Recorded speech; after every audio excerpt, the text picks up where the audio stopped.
Olá, aluno, aluna. Bem-vindos à nossa primeira videoaula dessa disciplina que se chama Educação em Diversidade Étnico-Racial do curso Uniafro. Nessa primeira disciplina, nós vamos discutir alguns marcos legais vigentes a respeito da educação e das relações étnico-raciais no Brasil.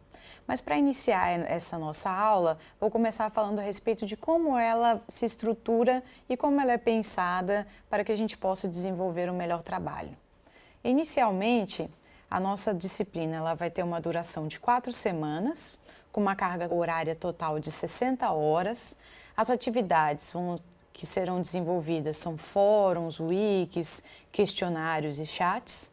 A ementa da disciplina subentende-se a apresentação de uma discussão teórica acerca da relação entre educação e diversidade étnico-racial, considerando a perspectiva do multiculturalismo.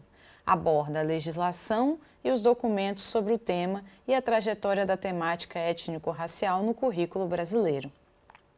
Como objetivo geral, nós pensamos em tratar, com base nas legislações vigentes, temáticas relativas às questões multiculturais e étnico-raciais no Brasil, e bem como verificar nesta a inserção do debate sobre relações étnico-raciais, história e cultura afro-brasileira e africana nos espaços educativos brasileiros.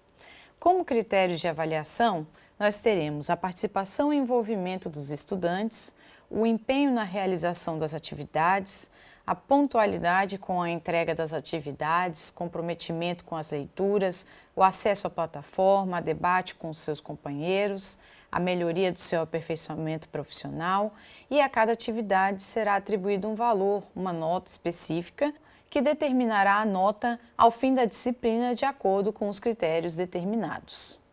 Partindo da premissa da estrutura da nossa disciplina, agora nós vamos passar para as legislações vigentes com relação à questão da educação e das relações étnico-raciais.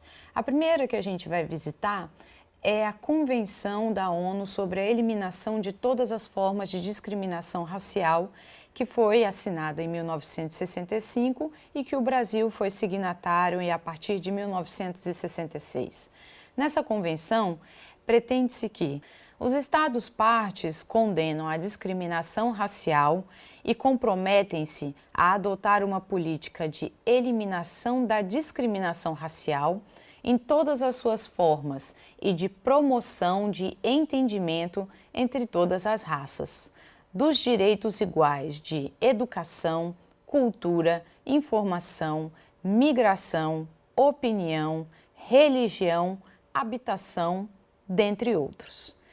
No Brasil, nós temos a Constituição da República Federativa do Brasil, que afirma, em seu artigo 3º, parágrafo 4º, promover o bem de todos, sem preconceito de origem, raça, sexo, cor, idade e quaisquer outras formas de discriminação. Em seu artigo 4º, no parágrafo 8º, o repúdio ao terrorismo e ao racismo.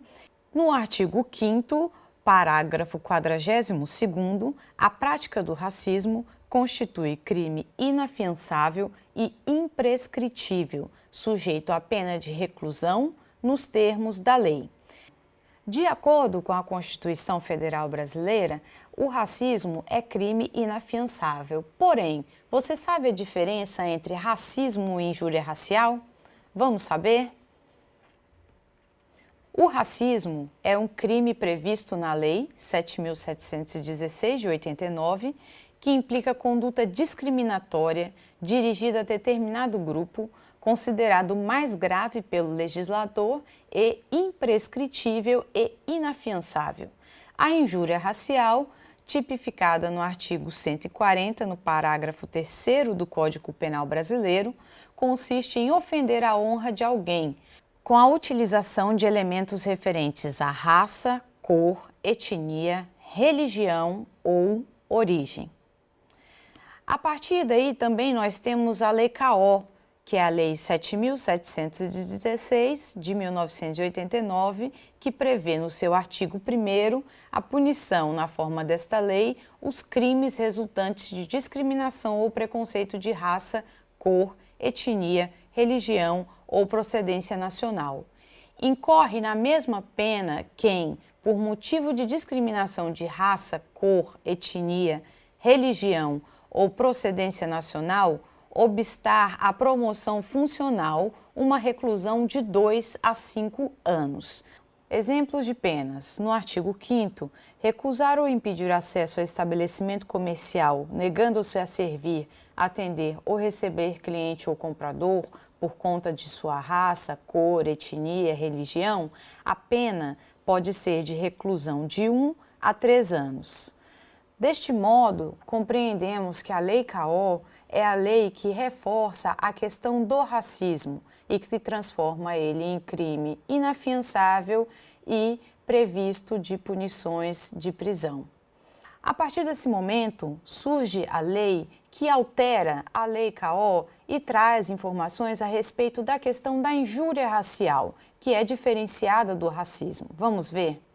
A Lei 9.459, de 97, altera os artigos da Lei K.O.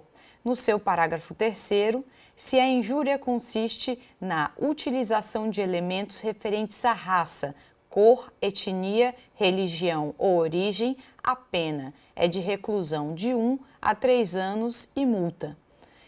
Agora assistam a um vídeo que exemplifica muito bem a questão dessa legislação e da injúria racial no Brasil.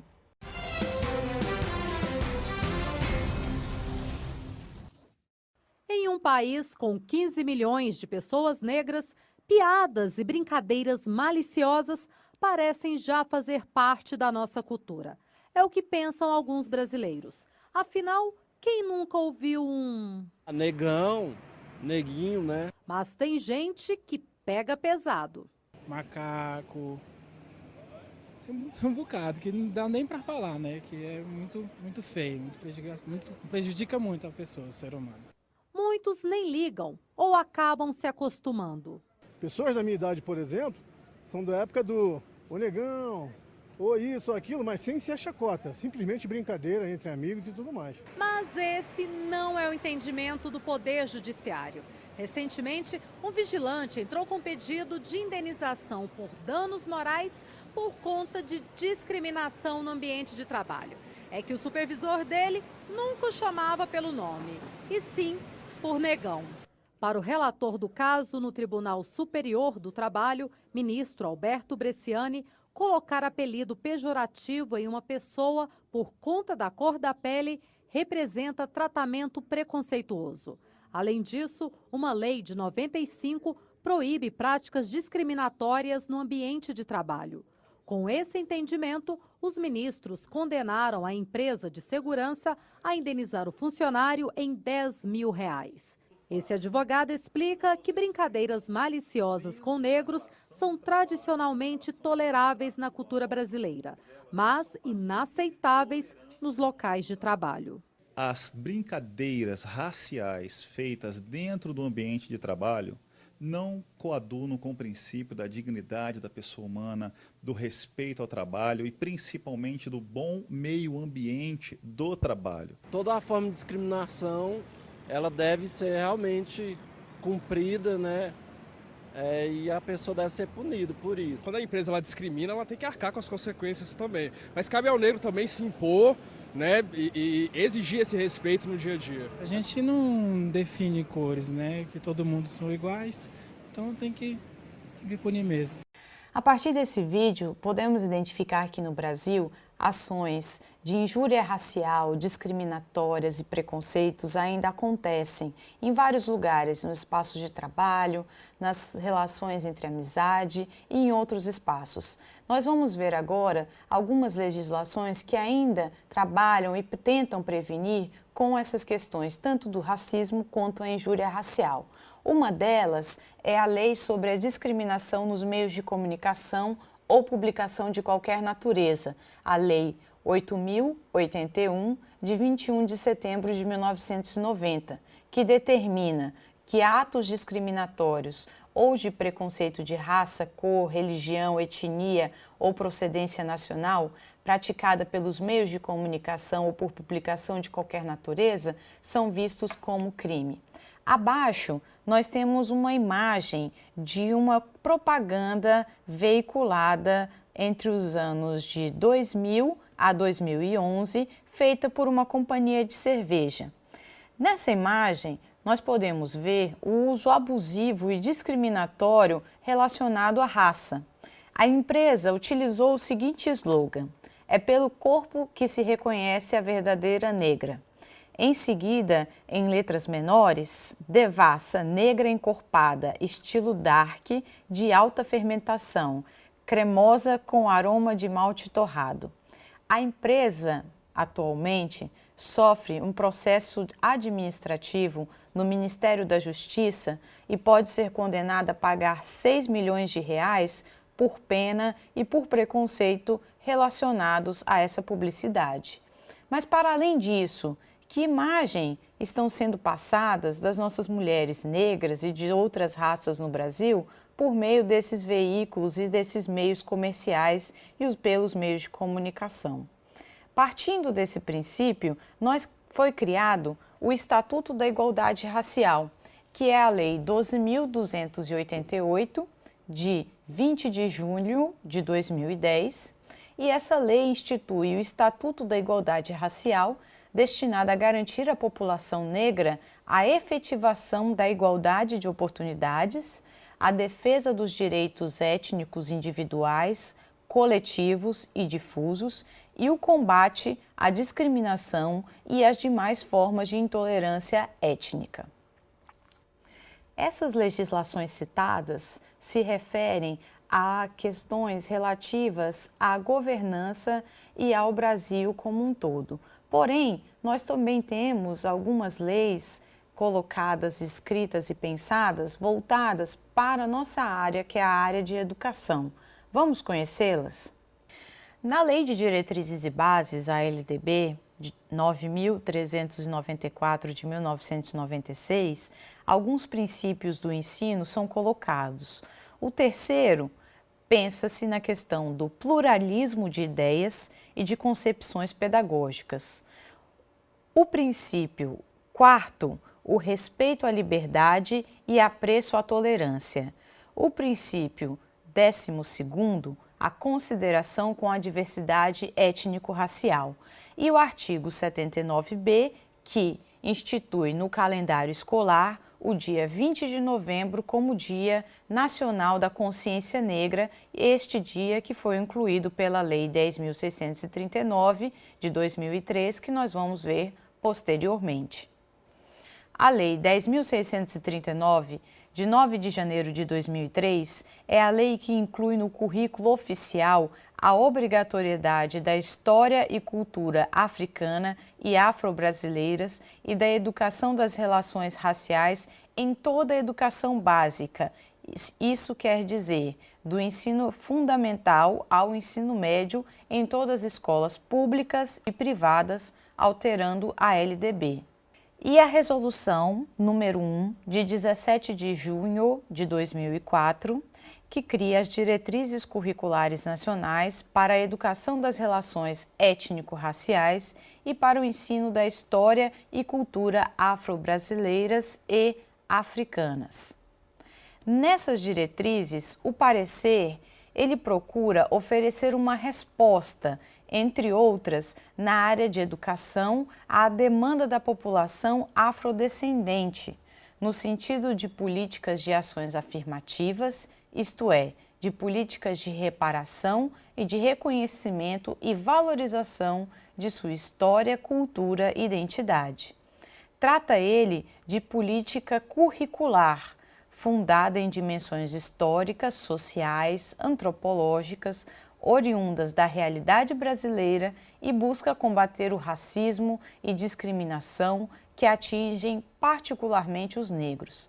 Nessa perspectiva, propõe a divulgação e produção de conhecimentos, a formação de atitudes, posturas e valores que eduquem cidadãos orgulhosos do seu pertencimento étnico-racial, para interagirem na construção de uma nação democrática em que todos igualmente tenham os seus direitos garantidos e sua identidade valorizada. A partir do conhecimento das legislações e dos marcos legais e da leitura dos textos sugeridos, nós agora convidamos a você, aluno e aluna, a participar do nosso fórum para debater essas questões legais, pensando em algumas perguntas que nós deixamos para vocês. Você conhecia as legislações vigentes? As que estão diretamente ligadas à educação são conhecidas por você? Como podemos resumir tais legislações para que estas possam ser debatidas nos espaços educativos? Vamos debater no fórum? A partir de agora, nós convidamos você a participar deste fórum e debater junto aos seus colegas a respeito desses temas, refletindo a partir dessas perguntas. A partir da aquisição dos marcos legais, pretendemos que este auxilie a você no seu trabalho pedagógico durante o seu percurso em sua vida. Também deixamos para vocês algumas referências bibliográficas que servirão de apoio para o seu trabalho e para suas leituras. Agradeço a todos e a todas pela participação nessa videoaula. Espero vocês no próximo momento. Um grande abraço, bons estudos!